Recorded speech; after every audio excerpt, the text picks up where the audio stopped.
Ito po ang nangyayari sa ating bayan at sa mga politiko at sa budget ng taong bayan o ng gobyerno. Pag ginagawa pa yung taon-taon proposed budget mula sa Executive Department, subject for approval ng Kongreso at Senado, hindi nawawala ang insersyon. Hindi rin nawawala ang gamitan ng mga pangalan ng distrito sa budget insertion. Yan po yung singit para sa kanilang project sa mga distrito at kung saan-saan gustong ilagay ng mga senador at congressman. Ang nangyayari po ganito. Pagka ongoing ang pagdebate, paggawa, approval ng budget ng Executive Department at ng Kongreso at Senado, lahat yan nag-aabang para sila'y magkaroon ng project sa kanilang mga lugar o kung saan nila dapat ilagay. Lahat yan. Kaya sipsipan yan sa Speaker, sa Senate President, sa Chairman ng Committee on Finance at Chairman ng Committee on Appropriation. Halos lahat ng congressman gusto maging membro ng mga komite na bumabalangkas ng budget. Ganon din sa Senado. Dahil nga, pag hindi ka kasali doon, malamang hindi ka kasama na mabigyan ng pondo sa iyong proyekto kung ikaw ay walang pakialam sa paggawa ng budget o pag-aproba ng budget. Ganito yan. Pag aktibo ka o hindi, pag aktibo ka, meron kang siguradong insertion. Siguradong meron kang project dun sa budget. Pag hindi ka naman aktibo, sigurado gagamitin ang pangalan mo ng mga tulisan sa budget na politiko. Pero yung sinasabi ng mga congressman na ginamit lang siya, hindi nila alam. Kalokohan yun. Sa umpisa pa lang, alam nila na merong budget na inilaan sa kanilang distrito. Alam niya ng congressman na meron siyang budget na isiningit, ginamit yung kanyang pangalan. Kahit senador, ginagamit din ang kanilang pangalan ng kanilang kasamahan para lagyan ng pondo. Nung ginagawa pa, okay lang sa kanila gamitin ang kanilang pangalan at distrito. Pero pag sumabit na, lahat yan ay denial. Wala akong alam dyan. Hindi sa akin yan. Hindi ko alam yan.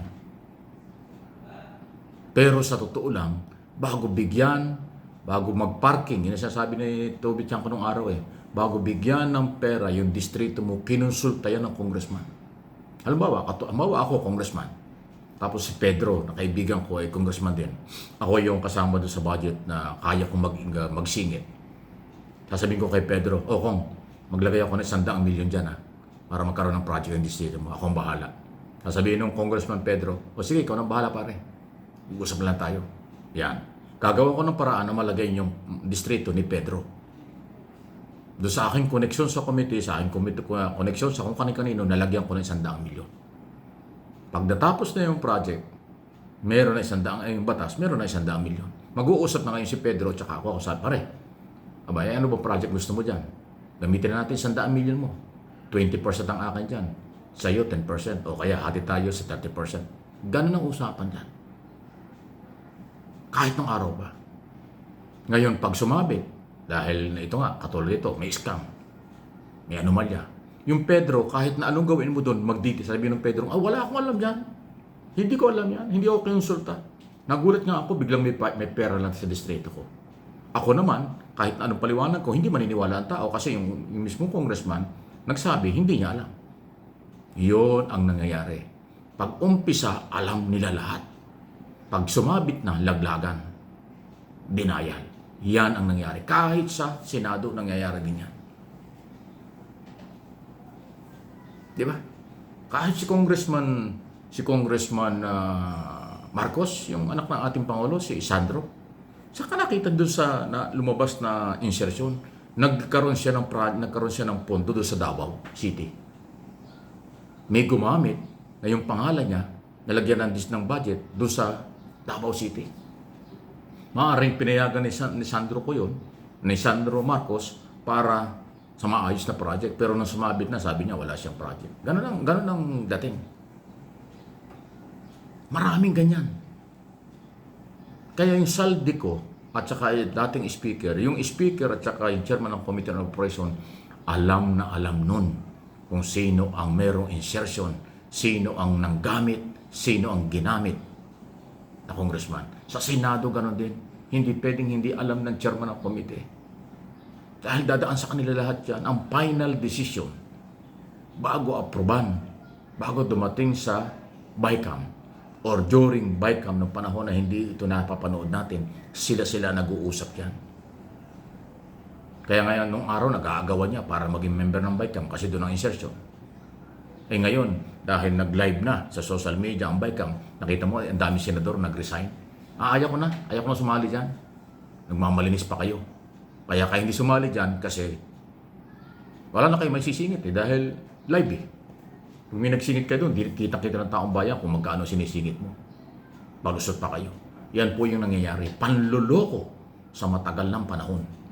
Hindi lang sa Marcos administration budget. Duterte administration, Arroyo administration, Aquino administration, lahat ng budget taon-taon. Hindi papayag ang congressman na mag-approve ng walang kapalit.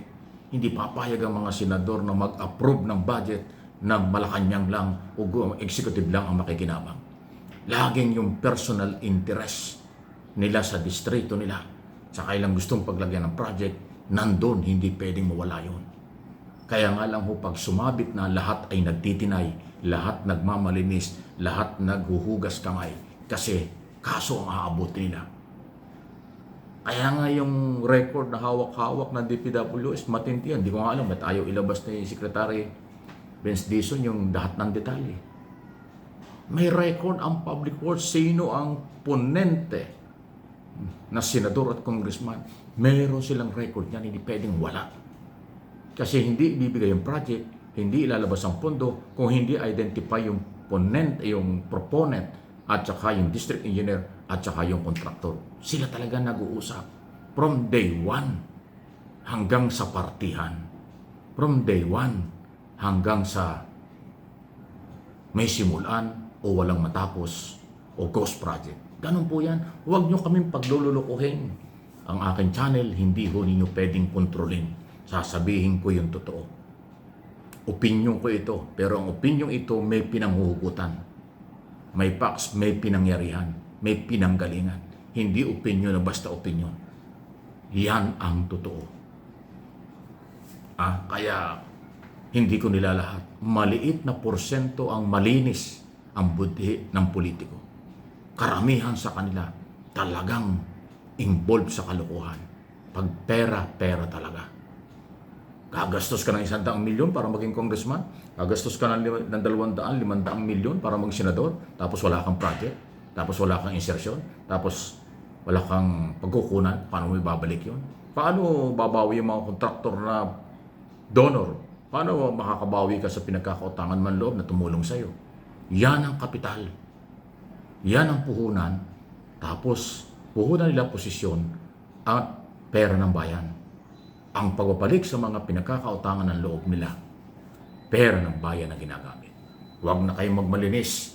Kaya tayo naghihirap, kaya tayo nagkakaganito dahil sa panluloko ng maraming politician sa bansang ito. Sa totoo lang, real talk lang po ito. Wala akong pakalam sa inyo. Talagang yan ang totoo.